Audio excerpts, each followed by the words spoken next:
Hello, precious friend. This is Ibris Ponte reaching you again with another episode of Nuggets of Grace, another word of encouragement to you today.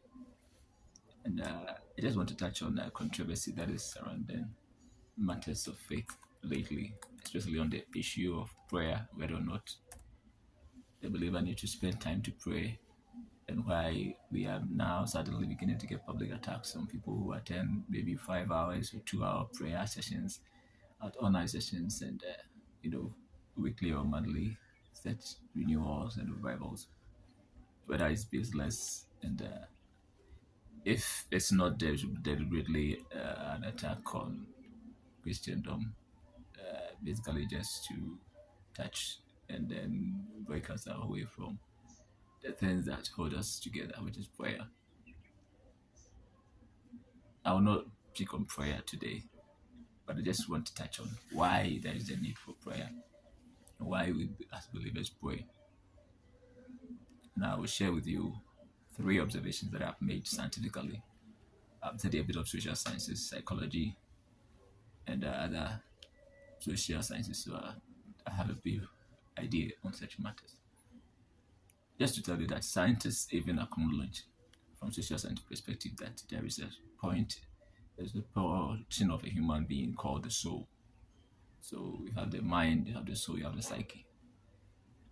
And the soul is, as we know it, is an intangible element within the human brain where impulses of thoughts and revelations and ideas and imaginations and all that going. And deep within this is carved a cavity where there is a void within the human soul, which is centered around section in this way. Just like you see the Hinduism and Buddhism, and that thing, they show you a human body and then they show you there's a center then carved like a heart, deep hole within us.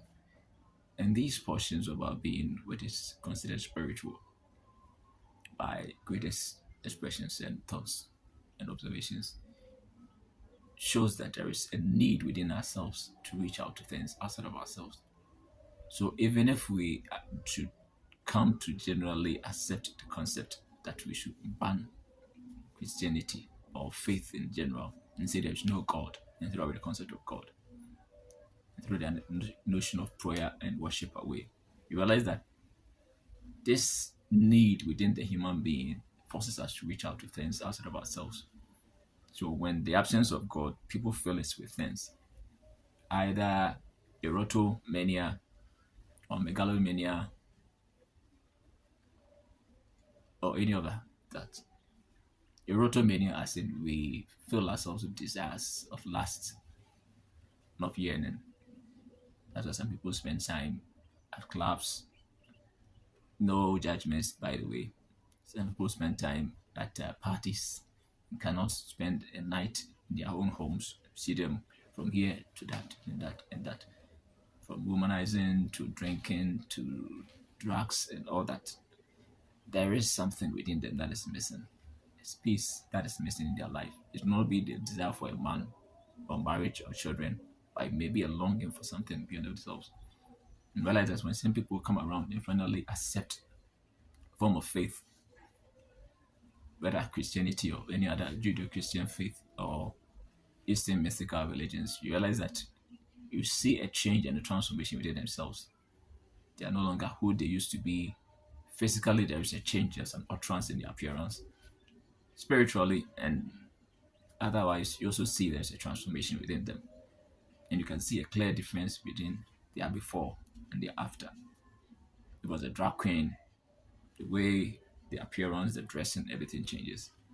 The looks, everything changes. And you can see there is a deep house of peace and of calmness that is resolved around the.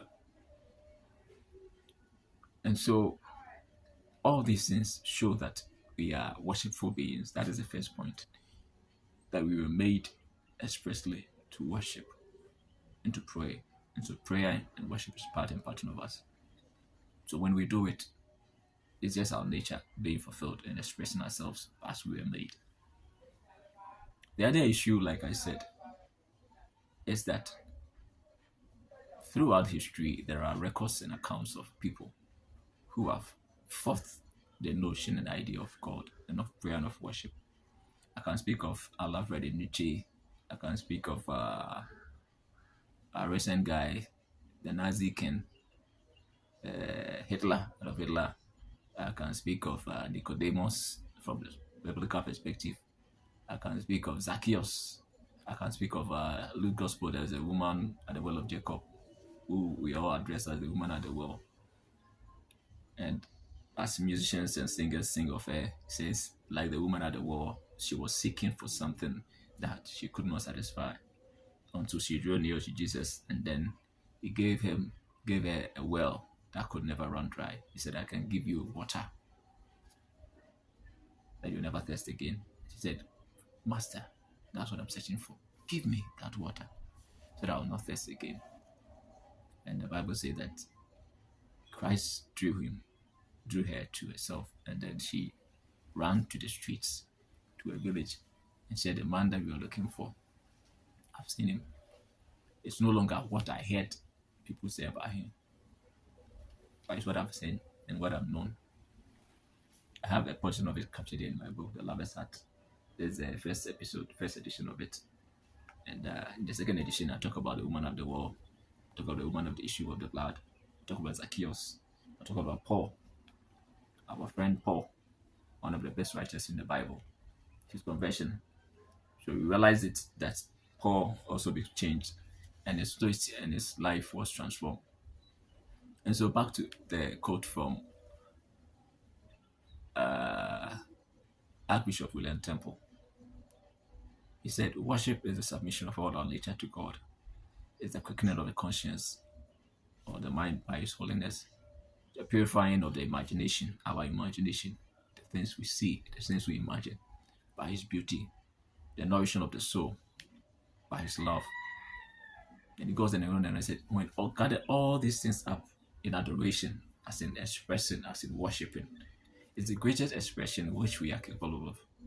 And it's also the remedy for our self-centeredness, which is our original sin, and also the cause of all that is going on around us. If you see all the chaos, the madness, the gun blasts, the atomic bombs and blasting, see all the killings and all the robberies and all the chaos going around us, you draw near to the individual, you realize that it's not just a matter of material need and want, is that there is a desire within the person, a chaos that can't be quenched. And the only solution to set people is that they accept a form of a form of faith. They reach out to something beyond themselves. And more often than not, it is proven 100% record that when they do it, they get redemption, they get deliverance, they get salvation. And so he says it's the quickening of the mind by His holiness. So the mind now begins to get a transformation, begin to see a light at the end of the tunnel, a hope that never ends.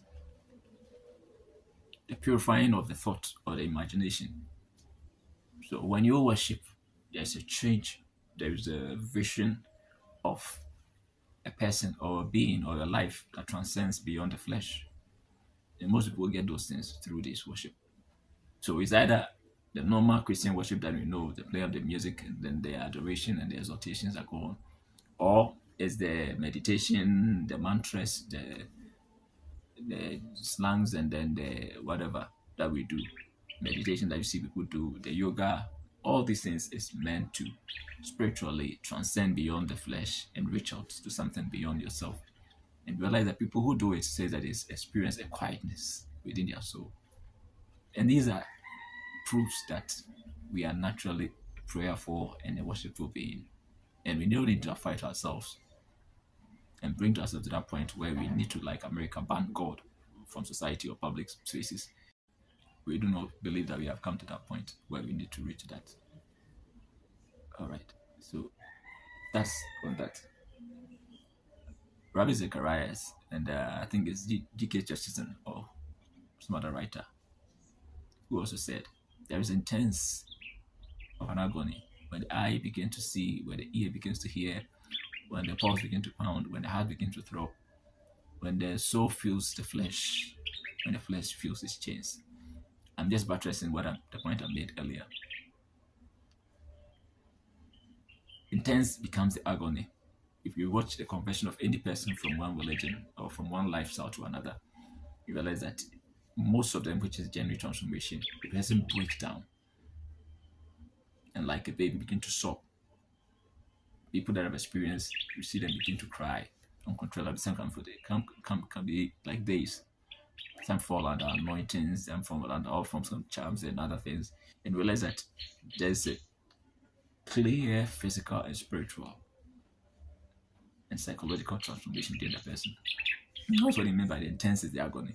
When the eyes now begin to see, when the ear begins to see, the ear, when the pulse begin to pound, where your heart can no longer hold itself, and there is a yearning within you deeper.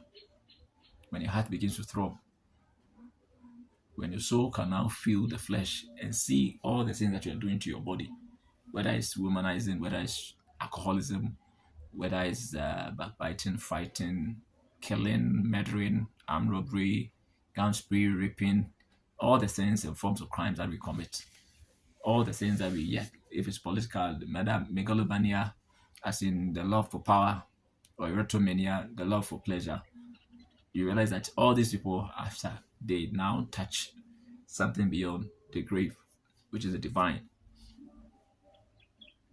they break, they sob, their heart begins to throb, the ears begin to hear, their pulse begin to pound. This is what it means by the soul can now feel the flesh. It can now feel what is happening to it, what I'm doing to myself. And now the flesh can now feel the change. So now you can see that there is a bound, there is a hold on me. I'm now a prisoner within my own self. So I'm charmed and I'm bound within myself. I will recommend you to read a writing on a man called Dorian Gray. Dorian Gray is one of the most beautiful minds which has ever visited our planet. And he talks about the things that he did, very good things. But one thing that this boy, the man, did was that he made a deal with an agent. I don't know whether it's a demon or a devil, and then wanted to remain beautiful and nice forever. And number two, he also wanted to put away the weight and the conscience and the guilt that he feels for what he does. And so the shaman or whatever, they made a portrait of him over there so that anything that he does which is evil and wicked will not come upon him. So if it's a rape, if it's a murder, if it's a crime of any sort, it will not come on him, but will be a reflection on his portrait on the wall. And so whenever he does anything, after a few months or days, he come back and watch the wall to see how aging and how ugly that thing is. That shows how far he has gone into the abyss of wickedness and of filth. And as history accounts, he got to a point he realized it was beyond salvation and redemption. Whether or not he accepted Christ or not, that's entirely up to him. And history has it recorded. So go and visit the man, read about him. And so let's all make up our minds and see the reason why we do what we do and the need for prayer, especially in times. The events that are happening all around us aren't out of the blue, although we call them acts of God and acts of nature. You can realize that there are also the elements of human intuition and design, and also spiritual, demonic, or otherwise interventions that are happening all around us. And if we do not pray and we do not stand in the gap,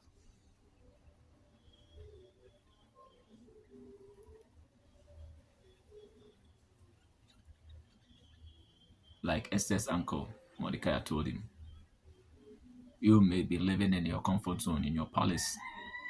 You may be living in your castles and your presidential palaces. And so security, nothing may happen to you. I don't think when the disaster strike, you get away with it. So let's all stand together. Let's pray, even now more than ever. Let's worship. reach out to God. Like Isaiah 60:22. Come now, let's return to the Lord. We have gone through this episode, but He will change things for us. Like First Chronicles also said, if my people who are called by my name will humble themselves and pray and turn from their wicked ways, I will hear them from heaven. I will hear and I will heal their land. The land need healing. Blood of the innocent cry out. We need divine intervention in these times and seasons. I'm not speaking just as a man of God. I'm speaking as an ordinary human being just like you. And we can see a lot going on around. If we don't turn around as a world, I'm afraid the end may not be what we all expect and wish for. We don't speak for doom and gloom, but we speak for hope, restoration, and a turnaround, so that we can be brought back to better days as we have seen before. So God bless you and keep you. And as usual, your affirmations for the week. May the Lord keep you safe from every evil that goes on in this world, in your communities, in your land. May He surround you with His glory and His power. May He deliver you from the enemy's reach and cause His face shine upon you. May the Lord bless you and keep you. Make His face shine upon you and give you above all peace. God bless you so much. Love you. I'm David Esponte. And we'll see you on the next one. Peace out.